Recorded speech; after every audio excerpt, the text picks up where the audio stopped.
Chers amis de Café Évangile, celui qui n'est pas avec moi est contre moi, celui qui ne rassemble pas avec moi disperse. Ces paroles extraites de l'Évangile de ce jour montrent clairement que nous ne pouvons pas rester indifférents aux enseignements du Seigneur et conserver ses bonnes grâces. En fait, Jésus dit clairement que c'est le contraire qui est vrai. Il dit que si nous ne sommes pas avec lui, c'est-à-dire si nous n'acceptons pas tout ce qu'il a révélé, alors nous sommes en fait contre lui.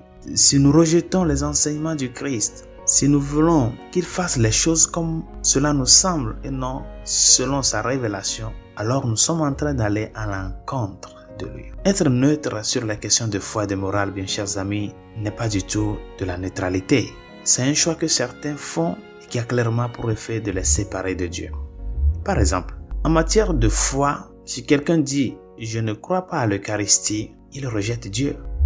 C'est un grand péché et grave. Je ne crois pas à la présence réelle du Christ dans l'Eucharistie.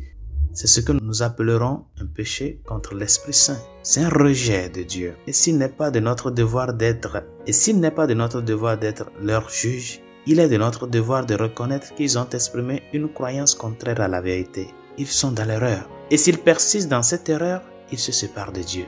C'est ce que le Seigneur nous dit. Il en va de même pour la morale. Il y a de nombreux exemples dans la vie morale qui deviennent de plus en plus flagrants dans leur opposition à l'enseignement de notre Seigneur. Des gens qui crient aujourd'hui que l'Église doit donner la communion aux divorcés remariés et qui n'ont pas eu la nullité du premier mariage. Les gens qui crient aujourd'hui que l'Église doit bénir les unions homosexuelles. Où est-ce que nous sommes en train de laisser l'enseignement du Christ? Tout ça là, toutes ces personnes qui réclament ces choses-là sont en train de rejeter le Seigneur. C'est un rejet indirect. Nous sommes en train d'imposer à Dieu qu'il fasse ce que nous voulons. Et c'est là le plus grave. Nous laissons de côté la parole de vie et nous voulons maintenant adapter l'enseignement du Christ. Nous voulons que l'Église s'adapte au monde, que l'enseignement du Christ s'adapte et fléchit les genoux devant nos caprices. Chers amis, rappelons-le bien, lorsque nous rejetons un enseignement moral qui nous a été donné par le Seigneur, nous le rejetons à lui-même. Jésus va même plus loin en disant que celui qui n'assemble pas avec lui disperse.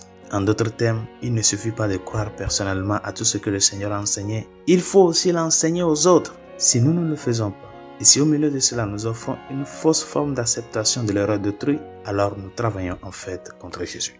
Nous avons tous le devoir moral de promouvoir activement la vérité de l'Évangile qui nous ont été données par le Seigneur. C'est notre devoir de vivre selon l'Évangile et de défendre ces vérités-là en transmettant avec fidélité ce que nous avons reçu du Seigneur et en luttant contre toutes ces personnes-là qui vont à l'encontre de ces vérités-là. Résolution de ce jour. Dis au Seigneur, Seigneur, donne-moi la grâce de t'accepter totalement et pleinement et d'accepter ton enseignement. Parce que cet enseignement est vie. Et aide-moi à mourir de mes caprices pour pouvoir me maintenir fidèle à toi en ce que tu me donnes et en ce que tu m'enseignes. Bonne journée. Dieu vous bénisse.